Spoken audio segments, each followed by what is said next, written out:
This is getting out of hand and we need a way forward. Hello, welcome to Dangerous Policy, a channel aimed at intelligent people wanting to discuss important issues facing life and society. My name is Crispin, and most of you will be aware that I've covered Belarus ever since the mass protests after the quite dodgy election, the huge reprisals and repression, the expulsion of opposition figures and their humanitarian support from Lithuania and others. And things have been getting worse. The Astravayets power plant, the scooping up of Turkish immigrants and flooding the EU through the Belarusian-Lithuanian border, forcing new border controls and a wall. And now, two more developments have made this even worse. A Belarusian athlete at the Olympic Games was dragged off to be forcibly repatriated, and yet she pleaded with the Tokyo police when she gets to the airport, who placed her under protection. She managed to flee to the Polish embassy and is now in Poland. What was her crime? Nothing to do with politics. She just criticized the Belarusian officials for forcing her into a race for which she wasn't prepared. And so she's come out and said, look, I'm not political. My grandmother said, don't come back to Belarus because there'll be reprisals. And people asked her, well, what do you want for your future of your country if you're not political? And she said, I just want my people to live without fear. I want my people to live without fear. It's such a basic instinct, and I think speaks to the real trauma of what is happening there. Meanwhile, the key opposition figure, Svetlana Tikhanovskaya, she has gone and done a massive tour. She went to the United States, to Stanford, to National Institute of Democracy, various other places, went to see Boris Johnson in the UK, and is obviously drumming up a lot of support for having free and fair elections in Belarus from these Western leaders, but at the cost of creating a sense of xenophobia and fear in Russia, because now she's no longer perceived as a Belarusian patriot by the Kremlin, but actually a kind of the West figure. So in that context, I have been speaking to my Russian friends. I have many friends in many places. So obviously I have Lithuanian friends, and in this sort of Belarus dispute, I've been taking the Lithuanian side because I think they're doing the most honest and decent thing.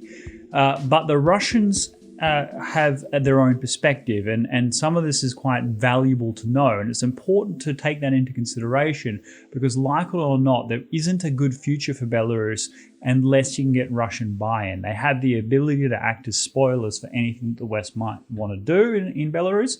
And so even if we have the highest aspirations of liberty, democracy, actualization like the Baltic states are beginning to realize, the Belarusians also have to contend with Russia always being there.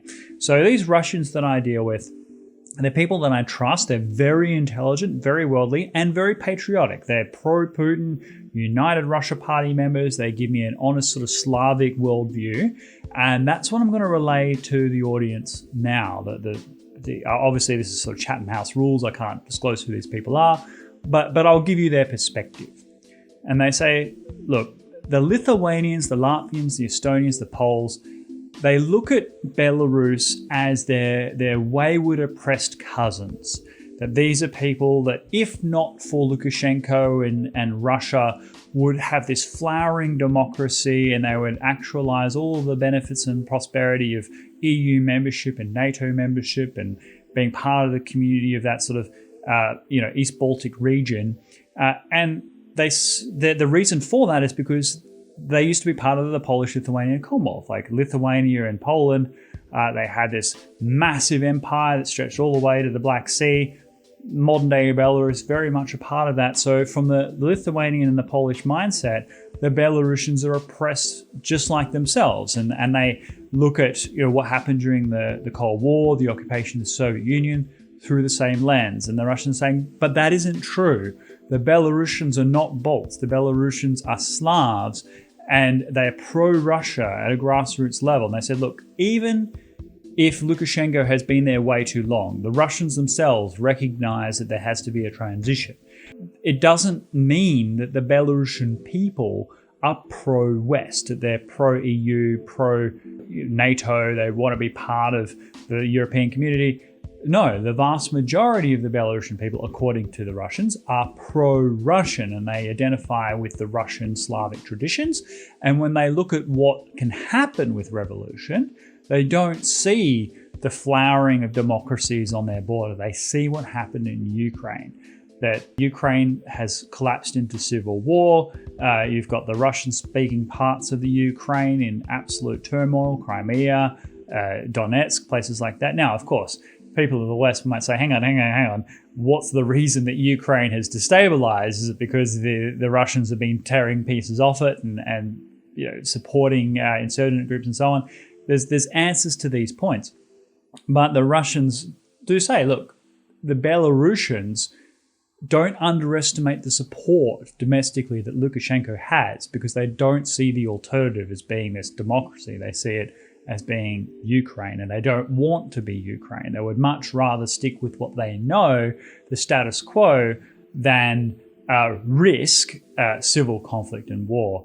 And, for whatever areas of blame and stuff you might put, I sympathize with that narrative. My understanding as well, that Belarusians, generally speaking, are pro-Russia. They do see themselves as a Cyrillic, Slavic, Viking sort of heritage, not Baltic heritage. And thus they will continue, whoever is leader of Belarus, to seek to have a warm and positive relationship with the Russian Federation. And in fact, that's necessary and desirable, because otherwise Russia, seeking to protect its own interests, will actively resist. And that's what I think the risk has been with the grand tour of Svetlana Tikhanovskaya, is because by visibly being out there with anti-Russian figures, major figures like McFaul and others in the United States, Congress people who, are anti-Russia, yes, she gets all the support, the financing, the infrastructure, the contacts, the global status, and which are all important, but at the cost of making her a mortal enemy of the Kremlin. That no longer can Lukashenko's replacement by her be seen as a seamless transition within Belarus. It'll be seen as a victory of the West over Moscow. So Russia, its status is now invested in making sure that under no circumstances is she ever brought to power in Belarus. And thus the repression against her supporters that are still in Belarus is likely to intensify. Again, I'm not providing any ethical judgments about this. I'm just saying that the cause and strategic consequences of what's unfolding there. So in that context, what is the way forward? What should happen to make Belarus a success? Well, first of all, we have to define success. If success is defined as NATO membership, EU membership, resembles Lithuania, Latvia, Estonia, that's probably not realistic at this stage. If success means Belarus gets to choose its own leaders, the Belarusian people are enfranchised, they're not oppressed, and that there is a constitution with some degree of integrity, and that they have a greater degree of international flexibility. I won't say independence. I think they'll still be very closely tied with Russia, but flexibility. When you speak to the Belarusians, it's not like they're immediately deferring to the Kremlin for everything. It's you're speaking to the Belarusians, let's say. Then that success is possible, but it requires Russian buy-in. And so I would hope on this issue, for better or worse, we put aside our feelings on this matter and open a dialogue with Moscow and say, look, Lukashenko has to go at some point. He's an old man. His methods against his own people are increasingly draconian. The reaction from the international community is going to be increasingly strident for that reason. You're going to have a higher number of defections and people escaping from Belarus, telling all kinds of stories and bringing international attention to this issue.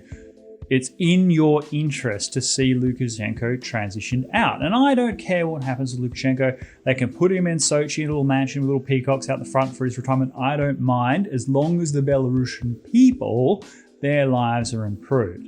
And to do that, we need to come up with a system where candidates can nominate for a free and fair election under international observation, And these candidates, they can be known to the Russian government. They're not, it's not an injection from the West. They're not some sort of, pro-Western sort of spy or insurgent or anything like that. They're just people that have standing within the Belarusian community, can represent their interests.